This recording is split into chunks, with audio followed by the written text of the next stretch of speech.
There's a combination. This is from your 50th. Wow. Somebody's gonna eat my face. Yeah, good. Whenever you're ready. I've got already one there below. He's taking pictures from you. Trying to figure out why my music's not working. Everybody's welcome to sit down. There was a competition at first, and then they.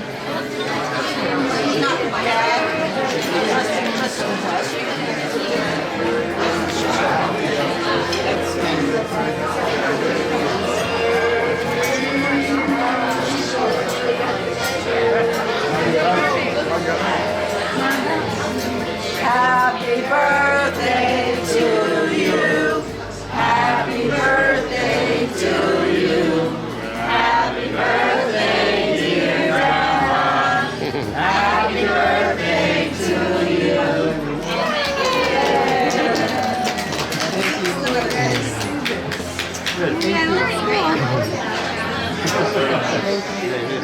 One, two, three.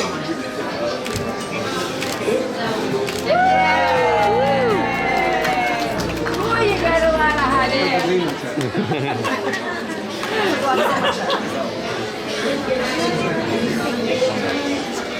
I would like to. Okay, you got it?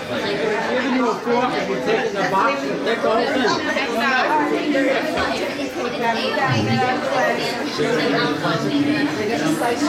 They're gonna slice you up.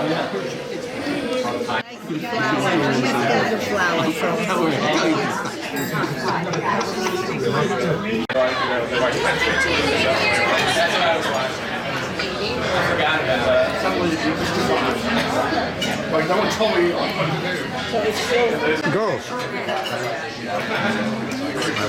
And you complain, go ahead. I don't want that. There goes my delicious food. Yeah, it's mine. Highway robbery. It's mine as hers. I don't know, Eric. How Okay. old are you? Yeah, you're the youngest. Look! You're sitting with my... It's a 90th birthday. Hello there. Really? Who is this one? I love you. Ah, somebody likes me here. I do. I love you. Ah, it's about time. Is that a new camera? It looks new, doesn't it? It's not so candid. No. It's expensive. It looks expensive. Look at You're those taking a ladies. picture of Grandpa taking a picture. You are classic. Oh, look at that. Those look like typical Floridians. I wonder why. I wonder why. Happy birthday, Grandma. Guess I am. What do you, Dad, is it easier to get here? Explain to me.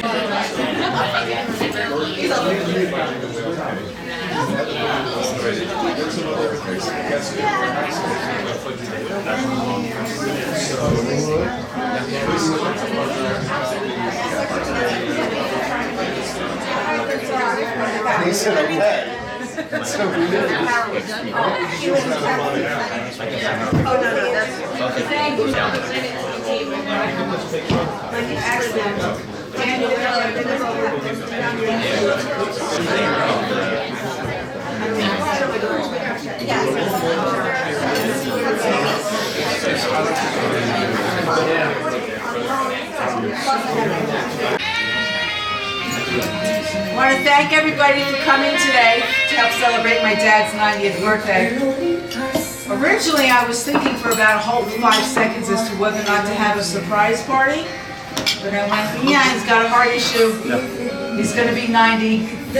Surprise party may not have been the smartest way to go. So I called him and asked him, you know, what his idea, what his impression was if I was going to throw him a 90th birthday party.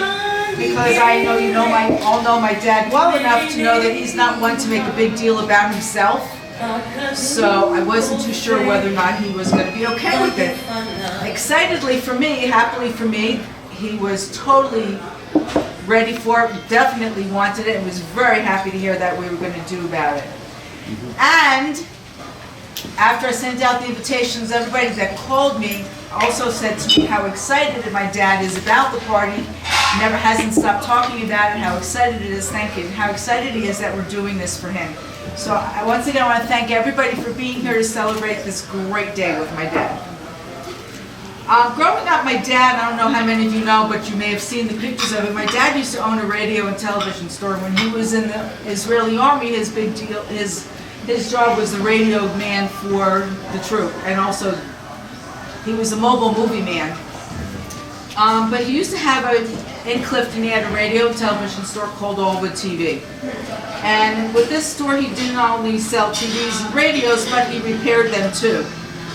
And back in the day, TVs were small, but the cabinets that they were in, I don't know if you remember back in the early 50s and 60s, the black and white TVs, little tiny TVs, but they were all built into these huge cabinets, and with the huge tubes and stuff, and when they had to have any work on it, obviously the people weren't going to bring the TVs into a shop, so my dad had his own truck with all his paraphernalia that he needed. All his supplies were in the truck, and he was a mobile repairman.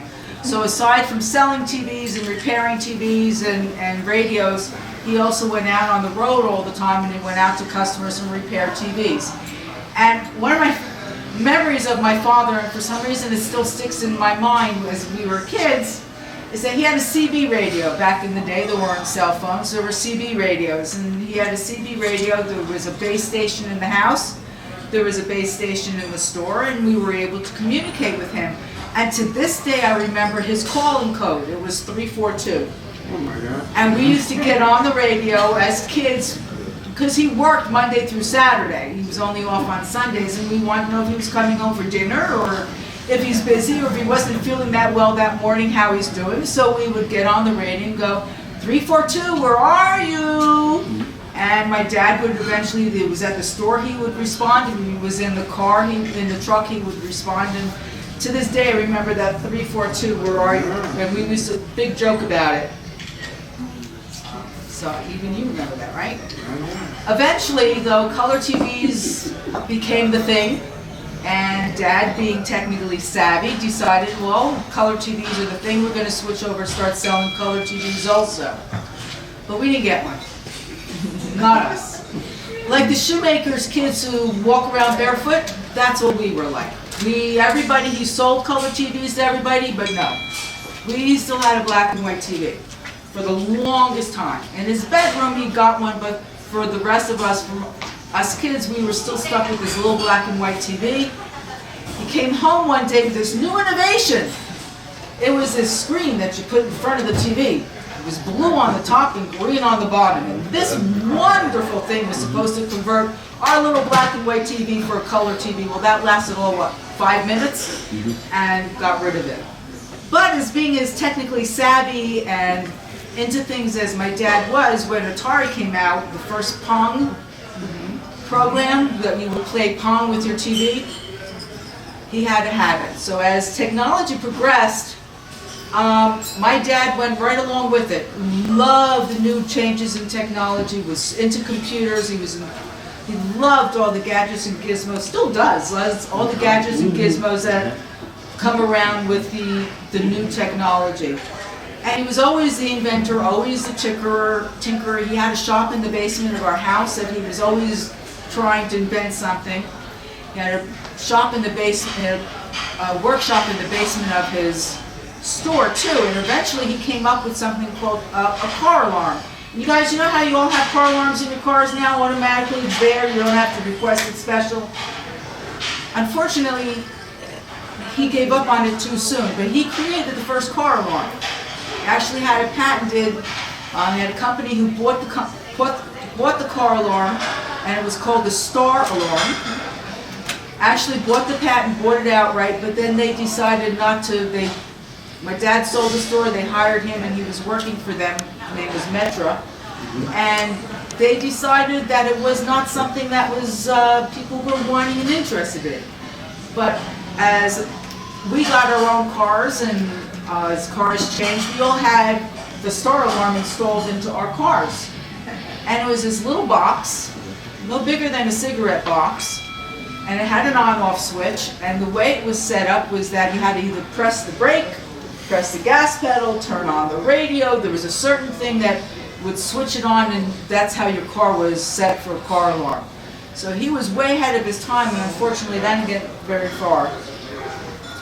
For him anyway. Anyway, always fascinated by the new technology and always working on new things and tinkering with things. My dad got one of his first computers before the rest of the world did. He was like first one in with it. It was a DOS floppy. He was into computers before I was. He actually got me my own little computer that didn't know how to work it, but he was, right from the get-go, he was working with computers, but not so much programming, but repairing and installing some programming. And at that time, he started working for RETS, which was a radio and television school, electronics school, and he was actually, for a while there, was teaching computers and electronics at RETS before he finally retired for good. Another thing I can always remember about my dad, he's always, and I'm sure you've seen this because I know you've all been victims of his photography. He's always had a video camera or a movie camera. Back in the day it was the Super 8s. The Super 8s became video cameras, these huge, not like what my cousin Daniel was holding there, but these huge video cameras that would sit on his shoulders. I'm sure most of us remember these super massive video cameras. He would be walking around with them all the time, and there was never an event that my father went to that he was not the photographer, wanted or unwanted. It was always my father with the camera, with the video camera. And as technology improved, we went to digital, and my dad went, digital's never any good as video. Still want the video. From the tinkering that he used to do with electronics in his shop now became a auditing room. So he started editing his own. That's not accounting. Yeah, editing his own films and producing his own films, Star Films. It became a big thing, and our life was totally detailed and videotaped as we grew up. In the 90 years that my dad has blessed us, he has done a lot. He was a comedy duo with his brother as Laurel and Hardy. And there's a picture here of them as Laurel and Hardy. They were actually a stage. They actually performed on stage in Italy. They were, and I think you guys won awards too, right? You guys won awards when my dad and his family moved to Israel before Israel was Israel. My dad was in Haganah before the IDF, before the Israeli Defense Forces even existed. So he was a part of Israel before Israel became a state, and he was one of the guys that took the people off the ships, hid them in the camps and hid them in different areas. A lot of the things that happened to my dad in Israel, he still doesn't talk about. You hear very little about his Israeli history. We hear bits and pieces here and there, but not a whole lot, heck of a lot. But my dad was there for the independence of Eilat. It was his group that caused the independence of Eilat, that liberated Eilat. He was there when Israel became a state, and I asked him, what were you doing at the time that Israel, they made the announcement? I was asleep, it was 3 o'clock in the morning. But he was there, and a great soldier, a great lover of Israel and all that it is. And then he came to the United States with my mom. Came after Ellis Island was required, and he came up through on a ship. Had a sponsor. They sponsored him. But my father didn't depend on the sponsor for anything. Right away started working. Right away got into his business. Right away made himself the American dream of a lifestyle. And that's my dad, and he's still, still excited and full of gusto and happiness to continue with the next phase of his life. And I love him. I love him dearly. He's a great guy.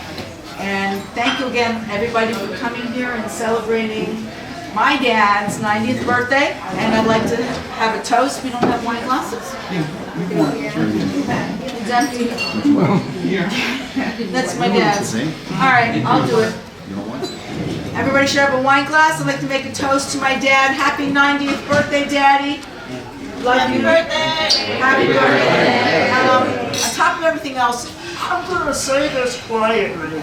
it's Robert's birthday today, and he was nice enough to surrender his birthday party for us to have my dad's party today because his birthday is actually our Rosh Hashanah. And it wouldn't work. It wouldn't work. So thank you again for joining us.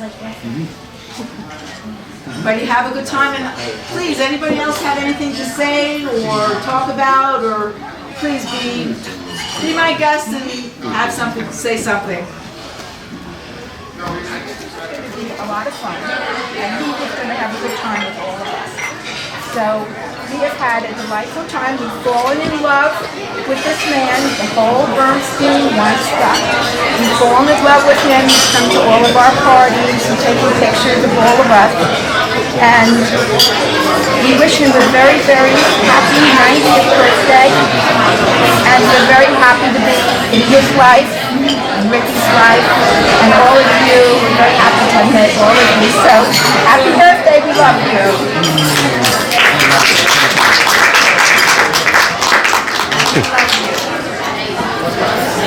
Thank you.